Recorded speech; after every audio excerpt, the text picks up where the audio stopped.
Bonjour.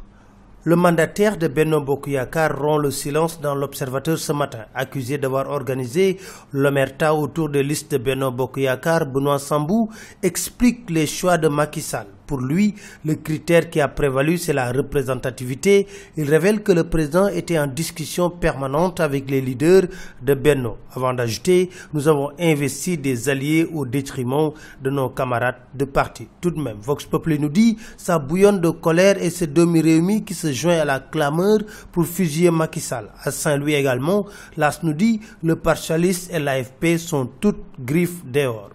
L'enseignant-chercheur Maurice Soudieck John pense dans l'enquête que le mécontentement du comité électoral de l'AFP cache celui de son chef Moustapha Niasse, et il est d'avis que Macky a besoin de renouveler sa majorité. Las de nous dire, à y voir de plus près avec la liste de Benno, on va vers l'hémicycle des inconnus. Beaucoup de personnes fouleront pour la première fois l'Assemblée nationale. Pour la coalition Assemblée nationale bi ñu bëgg dans l'AS, l'Assemblée nationale a failli à sa mission. Mame Adama Gueye d'ajouter dans la tribune qu'il faut réformer l'Assemblée nationale. Mais cela passe par un vote sécurisé. Et déjà, il y a des suspicions de fraude. Des cartes biométriques ont été trouvées dans des poubelles à Touba et Kaolack, nous dit l'AS. Vox Populi fait sa une avec cette information.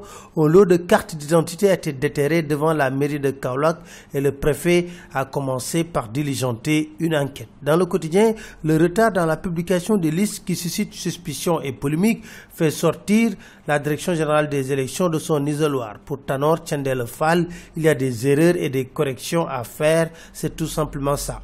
Et pendant cette période de pêche aux voix, à l'approche des législatives, la tribune nous dit les hommes politiques étalent leur charme, mais n'hésitent pas également à faire un tour chez les marabouts. Vox Populi nous dit les albinos redoutent le syndrome de 2012 avec son lot de sacrifices. Amsatou Sow Sidibé veut solder des comptes avec la presse qui a publié les 3 grandes coalitions. Pour elle, c'est une discrimination. La tribune nous dit elle compte saisir le Conseil constitutionnel. Khalifa Sall a fait 100 jours en prison. Enquête nous dit ses avocats ont décidé d'intensifier la lutte.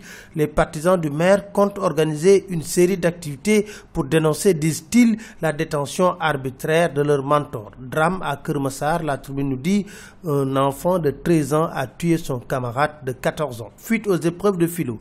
Le SAEMS et le QCEMS, écrit enquête, exigent la reprise des examens. Terminons par une note bien triste. Le chroniqueur Tamsir Ndiaye Jupiter s'en est allé. Le quotidien d'écrire, c'est la fin d'une chronique. Pour enquête, c'est une belle plume qui s'est cassée. Que Dieu lui ouvre les portes de son paradis. C'était tout. Merci. Très bonne lecture à tous.